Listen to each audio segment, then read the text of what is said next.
For the benefit of the victims and their families, for whom this is an issue of significant and wholly understandable sensitivity, his name is not to be used during this inquiry. He will simply be referred to as the perpetrator or AR. There are no words adequately to describe what occurred, and I'm not going to try and then fail to find them.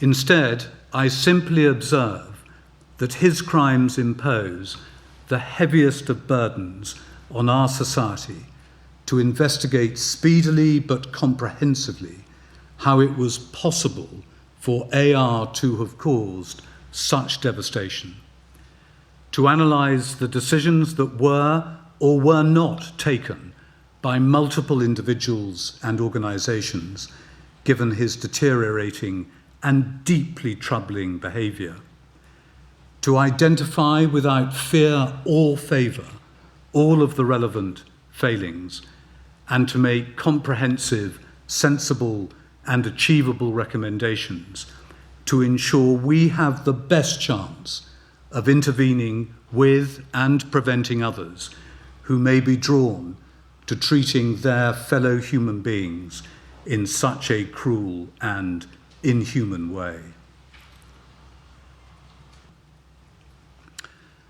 On the 20th of January this year, the Home Secretary announced that there would be a public inquiry.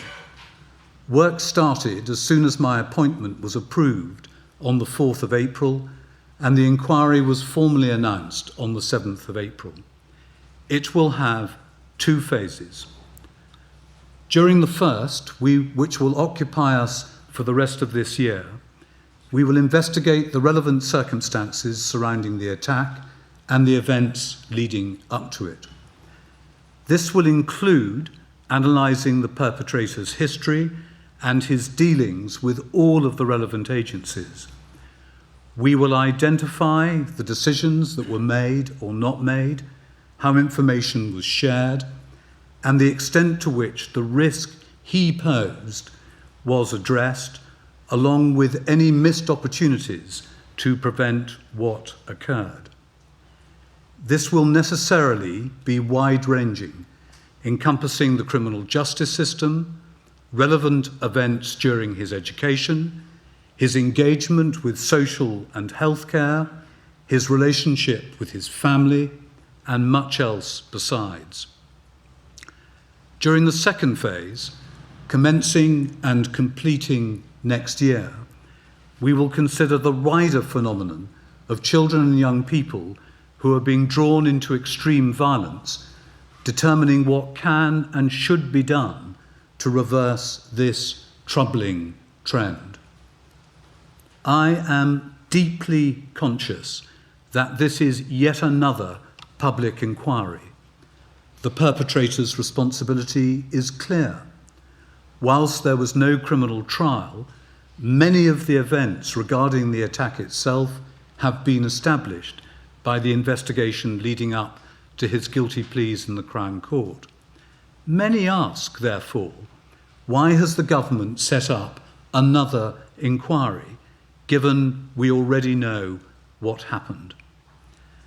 I want to address these wholly understandable doubts head on.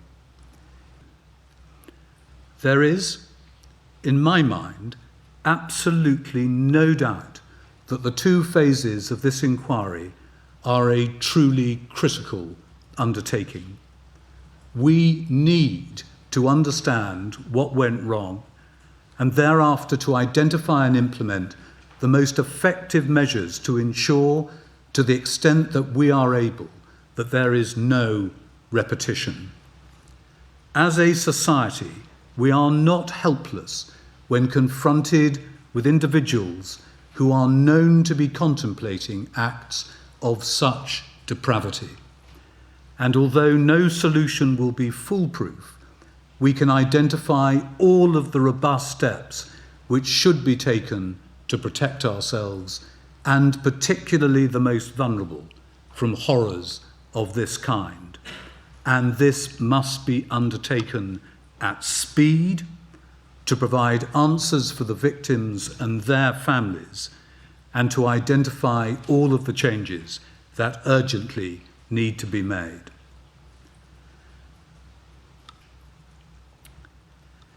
This inquiry is therefore expected to act as a real engine for change, given the unparalleled nature of what occurred. I am determined it will not turn into an exercise of papering over the cracks. The expectations of the Prime Minister and the Home Secretary have provided, accordingly, the critical context for the evidence we're going to hear relating to the years preceding the attack, along with the conclusions that are to be drawn from that evidence.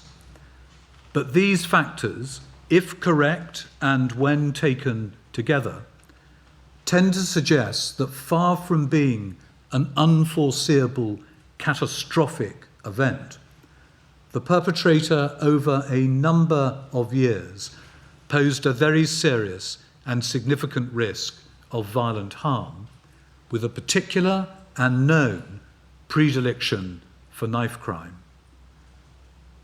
Furthermore, his ability, unhindered, to access gravely violent material on the internet, to order knives online at a young age, and then to leave home unsupervised to commit the present attack, speaks to a wholesale and general failure to intervene effectively, or indeed at all, to address the risks that he posed.